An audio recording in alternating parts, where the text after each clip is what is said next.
All right, ladies and gentlemen, today we are taking a look at Notes 4.1. We are looking at Notes 4.1, and we are beginning our function unit. So Unit 4 is all about functions. Now, we want to start with some vocabulary words. So you're going to hear us talk a lot about domain and range. I want you to know that domain is the set of first coordinates in a relation, and it's all of the x values. It's all of the x values. You want to fill that in. And range is the set of all the second coordinates, and it's the y values. Basically, it's all of the y values. A function is a relation in which none of the first coordinates repeat. In other words, all of the x's are different. Okay, so I want you to make sure that we're dealing with this correctly. So domain is my x values, range is my y values. So I want you to repeat that just to make sure you got it. Domain is x, domain is x, domain is x, range is y, range is y, range is y. I know it feels stupid to repeat it, but it does make a difference in your brain and how it remembers it. We know it's a function if all the x's are different. In other words, none of the x's repeat. So I'm going to take a look at this first example. I notice that my x values are all of the first coordinates, and I list them: 11, 12, 13, and 9.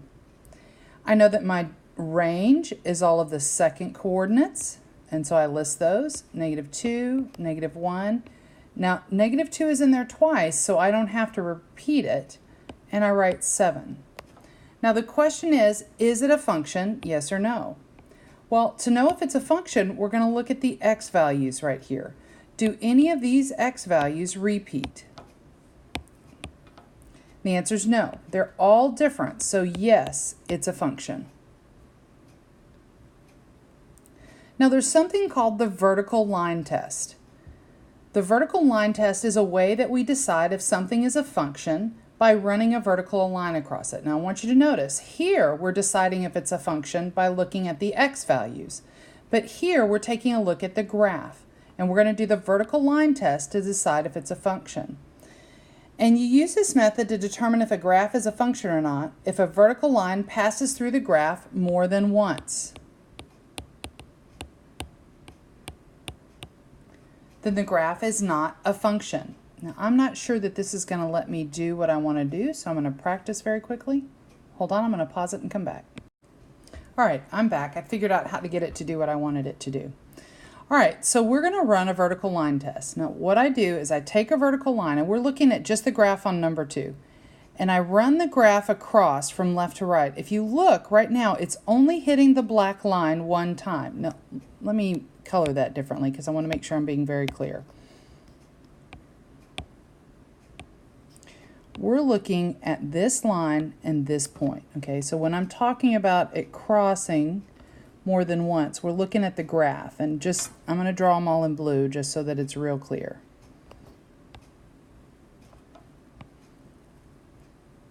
All right, now let's see if this will work. So I'm going to start by looking at number 2, and I'm going to take my line, my vertical line, that means it's a line that goes up and down, and I'm going to run it across the graph from left to right. So, yeah, I kind of make a sound. So if you look, it's only hitting the blue line one time. Can you see that? Only once, once. But something happens right here.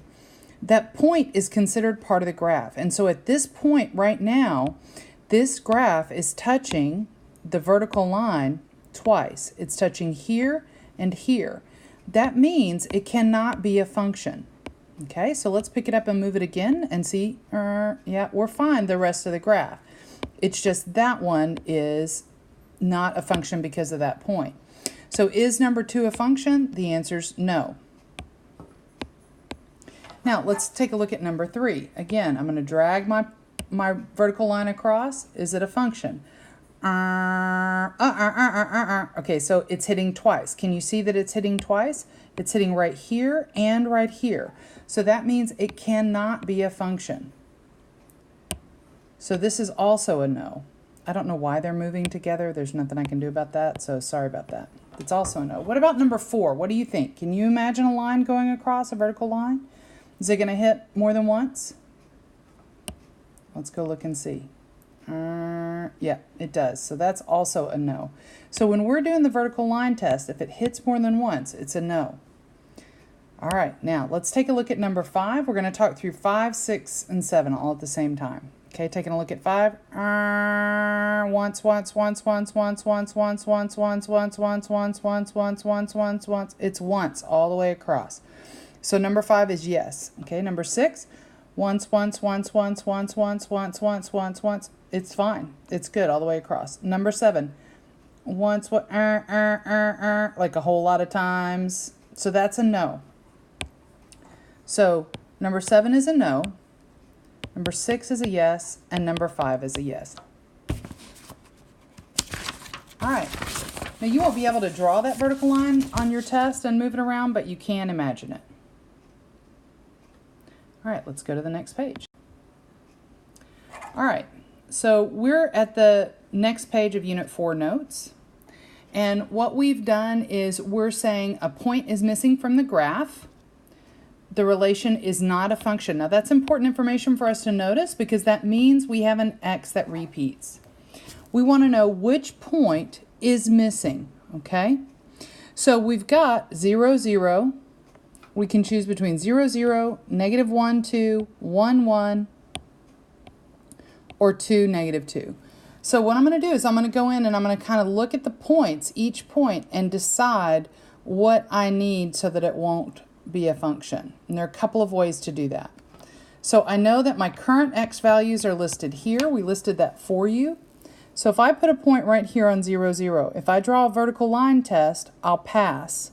So it cannot be 0, 0 because I would add in an x of 0. So I'm looking at where could I add in an x value that repeats. Do we have any x values here that are also listed here? And the answer is yes, it's C. Okay, so if I take a look at C, if I were to plot that point, if I were to plot 1, 1, it's going to go right here. And when I draw the vertical line test, you'll see that it hits the graph twice because it hits 2 points. So it is not a function. So the answer is C. Now let's take a look at this function machine. So inside this function machine, we have a rule. And this rule is 2x plus 3. And it pulls out a y. So I know my domain is my x values. So if I plug in negative 1, so I'm going to plug in negative 1, so 2 times negative 1 plus 3, then I'm going to plug out the number that goes with that. Now I'm going to use this table over here to help me figure it out. So it'd be 2 times negative 1 plus 3. 2 times negative 1 is negative 2 plus 3 is 1. So I know I have a range of 1 for that value. Now I'm going to show it going through the function machine every time so that you can get the idea of how this is working. Now the next x value I have is 0. So I'm going to plug in a 0. So it's 2 times 0, because everywhere there's an x, I'm going to write a 0. So 2 times 0 is 0 plus 3. That's 3. And then what comes out of the function machine is a 3. Now the next one I'm putting in is 1. So I put it in everywhere there's an x. 2 times 1 plus 3. That's 2 plus 3, which is 5. And I get out of 5. So my domain was negative 1, 0, and 1, and my function and my range was 1, 3, and 5. Now, when I put in the negative 1, I got out this 1. So that's my coordinates. That's my x and y value. When I put in the 0, I got out this 3. And when I put in the 1, the 5 came out of the function. Now, function notation is one of those things that people get frustrated with because it scares them, and you really don't need to be scared of it. We've got an equation that's y equals 2x plus 3. If I want to write it in function notation, then I would say f of x equals 2x plus 3. If I say f of negative 1, then what we're asking is what is the function if I plug in negative 1 into everything? So it's f of negative 1 would be 2 times negative 1 plus 3. That means everywhere that there is a negative 1, an x, that's where you'll see the negative 1 come in. And then I would solve it. So for now, function notation is just another way to write y equals. So let's go take a look at number 9.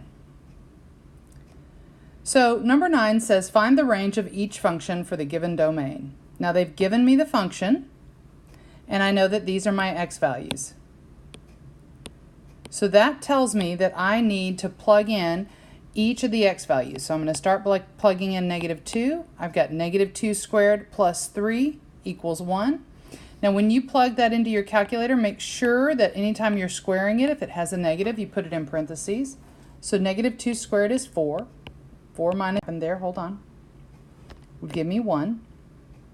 So I know I have a range. My first value is 1. I'm going to plug in the 0, because f of 0, everywhere there's an x, I'm going to write the 0. 0 squared is 0, so I get -3. So I have -3. Now I'm going to plug in the 2. 2 squared. Now I don't have to put this one in parentheses because the 2 isn't a negative, but I can. So 2 squared is going to give me 4. 4 minus 3 is 1. I don't write down the numbers if they repeat, so I have a range of 1 and -3. You can also do this in your calculator if you wanted to.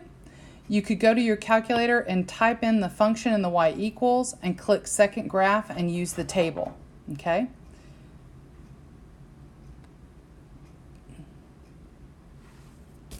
Unfortunately, I don't have a calculator downloaded, so we're going to have to do this one by hand. But you can go do it on the calculator and check my work. All right, so I know that if my x value is -4, and this is my equation, then I'm going to say -2 times -4 minus 4. I'm going to say -2 times -1 minus 4. All I'm doing is everywhere there's an x, right? So it's -2x minus 4. Everywhere there's an x, I'm putting in the x value that it's telling me to do. -2 times 2 minus 4. Now I'm going to do those in my head real quickly. I want you to go to your table. So I want you to put this in your y equals. I want you to do second graph and then use the table.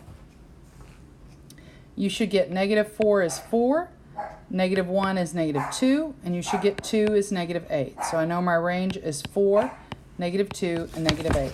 Ignore the dogs barking in the background. Sorry about that, guys. It would give me 1. Not really sure what. All right.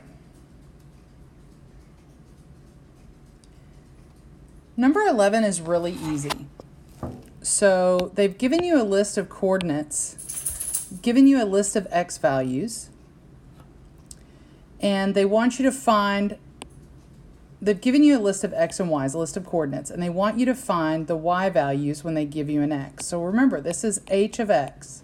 So they're saying x is 6. What does y equal? So what I do is I go look at all of the x values. So I'm looking at all of the x values. Are any of those x values a 6? The answer is yes. So on this one, x is a 6. That means the range, or the output, is 12. Now we're going to do the same on the next one. Okay, so they've told us h of x. They've told us x is -2. So we look at all of our x values. Is there any place that's a -2? The answer is yes, and so 6 will be our range. Now I want you to do h of 8 for me real quick. All right, you should have gotten 14. Any questions? All right, good. Now, you're going to need to use your calculator. I just told you that I don't have a calculator downloaded. I'll make sure I get it downloaded by the next video. So you're going to see me plug things in, but you can just use your calculator. So what I'm going to do is I'm going to write down what needs to go into your calculator, and then you can type that in. Okay?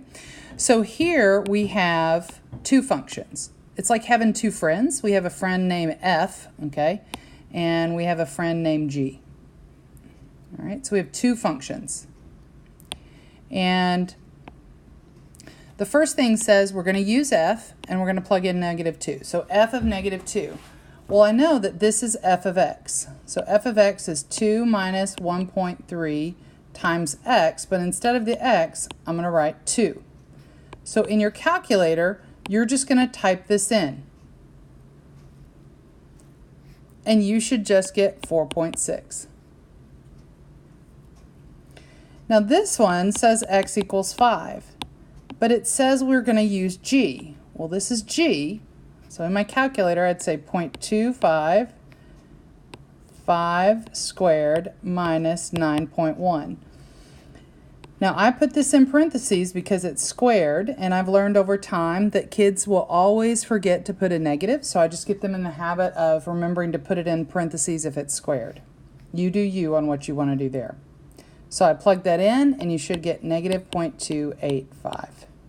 So that means when g is 5, I get out negative 2.85. That means on the function g, it's 5 and negative 2.85 is a coordinate or a point.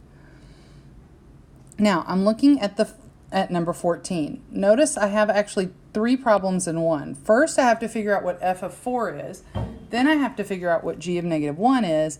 And then I have to add both of them.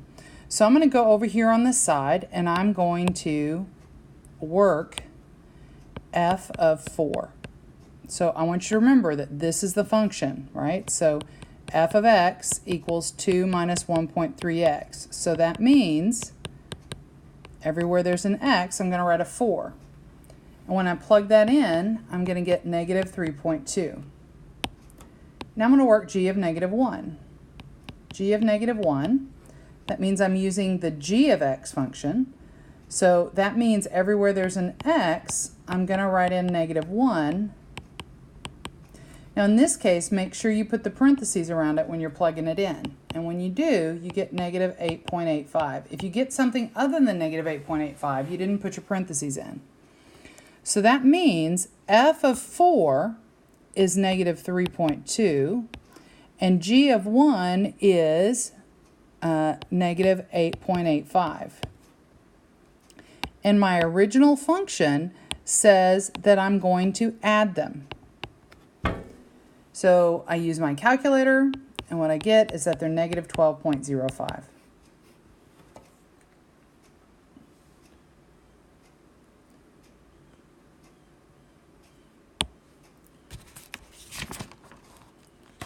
Taking a look at the next one, or the last one actually. It says evaluate the following. Okay, so evaluate means that we are going to plug it in and figure out what it equals. So they want us to evaluate h of 4 minus 3. So here, notice these are my x values and these are my y values, or my output or my functions, my h's of x. So this says x equals 4, h of 4. Well, if I look, here's h of 4, my output is 74. So I know this problem is the same as 74 minus 3, which means that equals 71. And it's really that simple, okay? Now, here it says find h of x plus 2 for x equals 2. So that means h of, if x equals 2, 2 plus 2. So they want you to find h of 4. Well, we already know what h of 4 is. We just found it. So if it's h of 4, then that means x equals 4, which means it's 74. So they're really not hard. It's just about, do you understand what they're asking and how they're asking? So this one says we've got 3 times h of x for x equals 0. So they're saying 3, and this isn't how you write it. This is just how I'm thinking about it. 3 times h of 0. Well, that's real simple to find h of 0, because h of 0 is telling me that x equals 0. Well, if x equals 0, then I know my output is negative 10. So this is 3 times negative 10. All right, there's the 3 right there. And we know this is negative 10, which means that equals 30. All right, that's it for lesson notes 4.1. If you have any questions, feel free to go back and review. I want to remind you of a couple of things. This is called function notation. If it has an h of x, a g of x, a y of f of x, and you can think of those as your output or your y values. Also, if it says h of 4, then that means x equals 4. And they want you to find the output, which in this case, where x equals 4, the output is 74. Let me think, what else? Oh, a function, there's a couple of ways to check for a function. One way is it is a function. If it is a function, can the x values repeat? Yes or no? If it is a function, can the x values repeat? The answer is no. X does not repeat. And then finally, the other way to check if it's a function is if you have a graph, you run the vertical line test. Now, I don't think it's going to let me move that line. It's not. But you take that vertical line and you imagine moving it across the graph. If it hits more than once, then it is not a function. All right, that's it for notes 4-1.